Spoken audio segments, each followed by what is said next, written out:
ठीक है। आर्टिकल 243 के अनुसार, संविधान के अनुसार पंचायतों के लिए होने वाले सभी चुनावों की जिम्मेदारी राज्य निर्वाचन आयोग को दी गई है।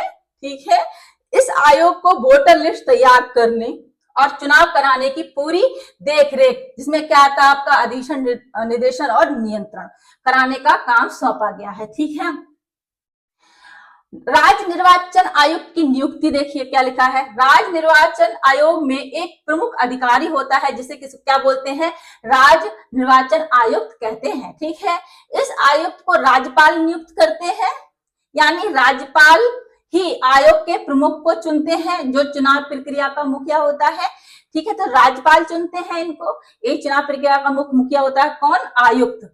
ठीक है जी, राज्य निर्वाचन आयुक्त। ठीक।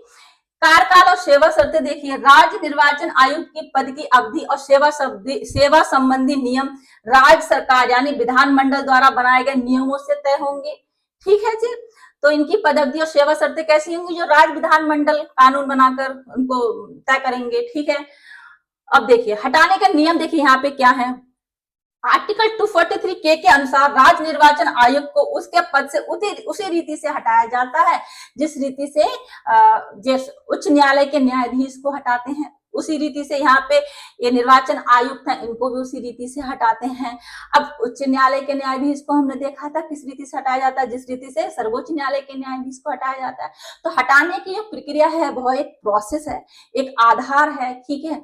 कि जो कि कोई गंभीर आरोप जैसे लगते हैं, संविधान की अवहेलना वगैरह। ठीक है। महाभियोग वगैरह देखा था हमने, सर्वोच्च न्यायालय के न्यायाधीश को कैसे हटाते हैं, महाभियोग द्वारा हटाते हैं। ठीक है। कदाचार के आधार पर, उसी आधार पर उच्च न्यायालय के न्यायाधीश को हटाते हैं। सेम प्रोसेस यहाँ पे निर्वाचन आयुक्त के लिए भी दिया गया है। ठीक है। तो आर्टिकल 243 के अनुसार राज्य निर्वाचन आयुक्त को उसके पद से उसी रीति से हटाया जा सकता है जिस प्रकार उच्च न्यायालय के न्यायाधीश को हटाया जाता है, अर्थात उसे गंभीर वजह और विशेष प्रोसेस से हटाया जा सकता है। इसके अलावा एक बार नियुक्ति के बाद आयोग प्रमुख की सेवा शर्तों में कोई नकारात्मक बदलाव नहीं किया जाएगा। ठीक है। आपने वो का पद दे दिया, उसके अवधि के दौरान कोई उसकी सेवा शर्तें जो हैं, ठीक है, जो उसको बेनिफिट्स मिले हुए हैं, उनको आप मतलब कम नहीं कर सकते, कोई नकारात्मक प्रभाव मतलब नकारात्मक बदलाव नहीं कर सकते। ठीक है। ये सब दिया गया है। कर्मचारियों की व्यवस्था क्या है। चुनाव आयोग अतिरिक्त कर्मचारियों की मांग कर सकता है। ठीक है। अगर काम का प्रेशर रहता है या और कर्मचारी, तो ये चुनाव आयोग क्या कर सकता है, अतिरिक्त कर्मचारियों की मांग कर सकता है। तो राज्यपाल प्रोवाइड कराते हैं इस तरह से, अतिरिक्त कर्मचारी अगर चाहिए होंगे तो। ठीक है। राज्यपाल का हस्तक्षेप यहाँ पे हो जाता है। ठीक है। कानून बनाने की शक्ति। राज्य की विधानसभा, पंचायत चुनावों से जुड़े अन्य